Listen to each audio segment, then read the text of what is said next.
Beta oxidation.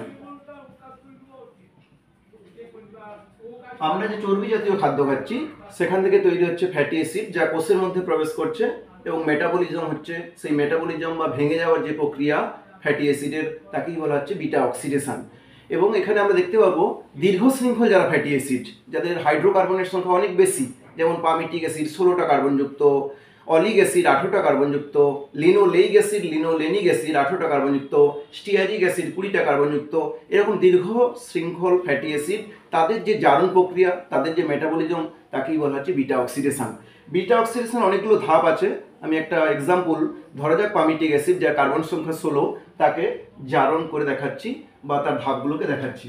একটা fatty acid আর CH2 CH2 CH2 CH2 COOH, এটা একটা ফ্যাটি অ্যাসিড। তার একদিকে কার্বক্সিল মূলক থাকবে এবং কার্বক্সিল মূলকের যে কার্বন এটা সি, আর তার পাশের যে হাইড্রোকার্বন আলফা, তার পাশের যে হাইড্রোকার্বন বিটা, এভাবে গামা, এইভাবে থাকবে।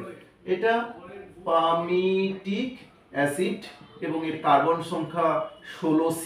16টা কার্বন আছে, কিন্তু আমি এখানে ছবিতে দেখাচ্ছি 1 2 3 4টা কার্বন, আর 16টা দেখালে অনেক বড় হয়ে যাবে। এর যে প্রথম ধাপ, সেই প্রথম ধাপকে বলা হচ্ছে অ্যাক্টিভেশন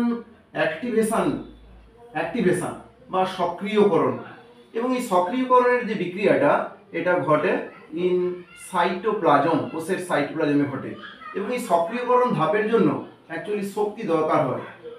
এখানে এটিপি অ্যাডিনোসিন ট্রাইফসফেট প্রবেশ করে এবং তৈরি হয় অ্যাডিনোসিন মনোফসফেট। আমরা জানি এটিপি ভেঙে গেলে তৈরি হয় এডিপি, সেখানে -1, সেটা আরও এক ধাপ ভেঙে যাচ্ছে, তৈরি হচ্ছে এএমপি অ্যাডিনোসিন মনোফসফেট।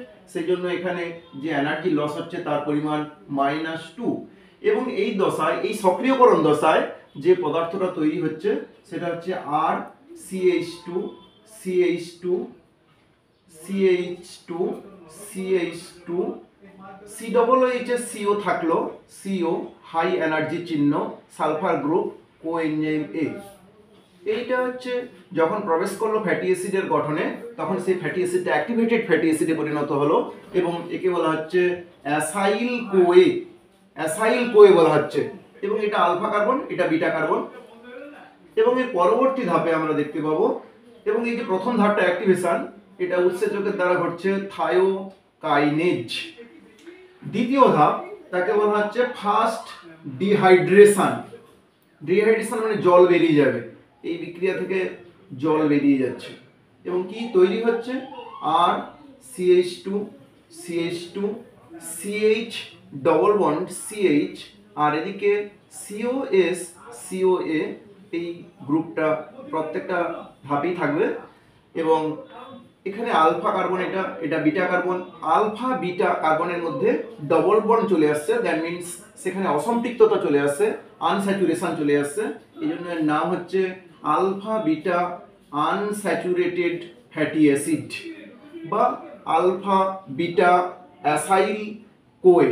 এবং এই বিক্রিয়াটা যে উৎসেচকের দ্বারা ঘটছে তাকে বলছে ডিহাইড্রোজিনেজ। এবং এই বিক্রিয়াতে দেখা যাচ্ছে যে FAD প্লাস প্রবেশ করছে এবং তার প্রভাবে তৈরি হচ্ছে FADH প্লাস। FAD থেকে FADH2 তৈরি হচ্ছে, তার অর্থ হচ্ছে এখানে +2 অণু শক্তি তৈরি হচ্ছে। এবং পরবর্তী ধাপ, তাকে বলা হচ্ছে হাইড্রেশন। হাইড্রেশন বলতে এই বিক্রিয়াতে জল প্রবেশ করবে। তাহলে কি পদার্থ তৈরি হবে? পদার্থ যেটা তৈরি হচ্ছে সেটা হচ্ছে আর CH2 CH হাইড্রক্সিল গ্রুপ প্রবেশ করলো, CH, আর এদিকের যে অংশটা সেটা একদম একই থাকবে।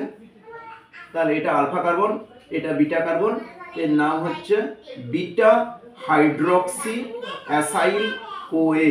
বিটা হাইড্রক্সি অ্যাসাইল কোয়ে, কারণ বিটা পজিশনে হাইড্রক্সিল গ্রুপ প্রবেশ করছে, এই জন্য তার নাম হচ্ছে বিটা হাইড্রক্সি অ্যাসাইল কোয়ে। এবং এর পরবর্তী ধাপ, এবং এই এর উৎসেচক হচ্ছে হাইড্রেটেজ উৎসেচকের সাহায্যে ঘটছে। এবং পরবর্তী ধাপ, এটাকে বলা হচ্ছে সেকেন্ড ডিহাইড্রেশন। এই প্রক্রিয়ায় আবার জল বেরিয়ে যাবে, সেকেন্ড ডিহাইড্রেশন, আবার জল বেরিয়ে যাবে। সেখানে কি তৈরি হচ্ছে, আর CH2 C ডবল বন্ড ও CH2 আনস্যাচুরেশনটা নেই আর, এবং জল বেরিয়ে যাচ্ছে এবং বিটা পজিশনে কিটো গ্রুপ প্রবেশ করছে, আর এদিকের যে অংশ একই থাকছে। তাহলে এটা আলফা কার্বন, এটা বিটা কার্বন, এর নাম হয়ে যাচ্ছে তখন বিটা কিটো অ্যাসাইল কোয়ে, বিটা কিটো অ্যাসাইল কোয়ে। এবং এটাও তাহলে উৎসেচকের নাম হচ্ছে ডিহাইড্রোজিনেজ।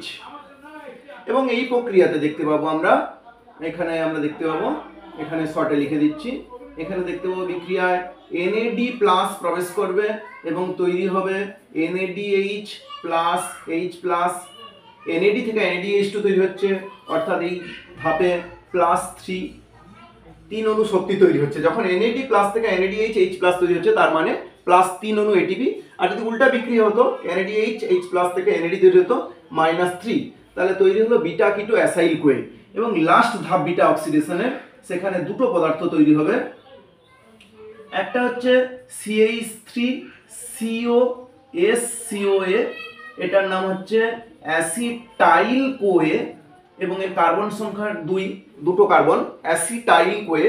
আর এদিকে যে পদার্থ তৈরি হবে আর CH2 COSCOA, এই অংশটা কনস্ট্যান্ট আছে, এর নাম হচ্ছে অ্যাসাইল কোয়ে, অথবা বলতে পারি যে অ্যাক্টিভেটেড ফ্যাটি অ্যাসিড, এবং এর কার্বন সংখ্যা হয়ে যাবে 14C।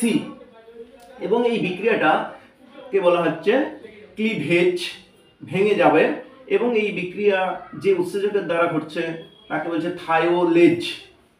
এটা হচ্ছে ফ্যাটি অ্যাসিডের অক্সিডেশনের যে ধাপ।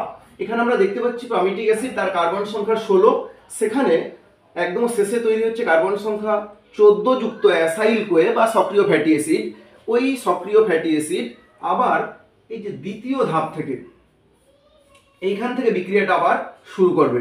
এই 14 কার্বনযুক্ত অ্যাসাইল কোয়ে বিক্রিয়া যদি আবার শুরু হয়, আবার এই ধাপগুলো সব মেনটেন হবে, অর্থাৎ first dehydration, hydration, second dehydration, cleavage, আবার দুটো কার্বনযুক্ত অ্যাসিটাইল কোয়ে নির্গত হবে, তখন ওটা 12 কার্বনযুক্ত হয়ে যাবে। এইভাবে ভাঙতে ভাঙতে 2 কার্বনযুক্ত অ্যাসিটাইল কোয়ে হবে।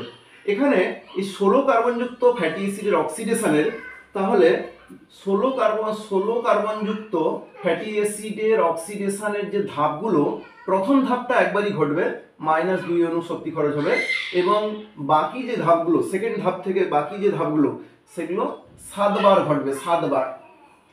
এবং একবার এই ধাপটা পুরো ঘটলে দেখা যাচ্ছে এখানে +2, এখানে +3, 5 অণু শক্তি তৈরি হচ্ছে।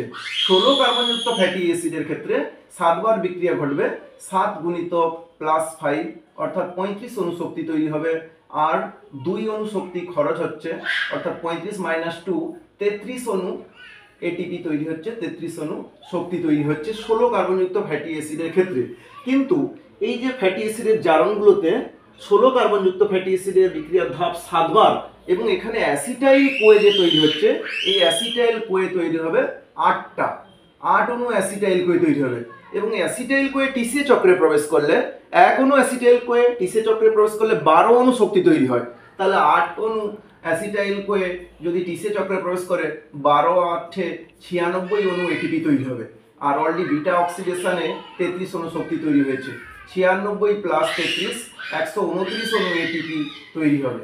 তাহলে একটা পামিটিক অ্যাসিড সম্পূর্ণ জারণের ফলে 129 অণু ATP তৈরি হবে।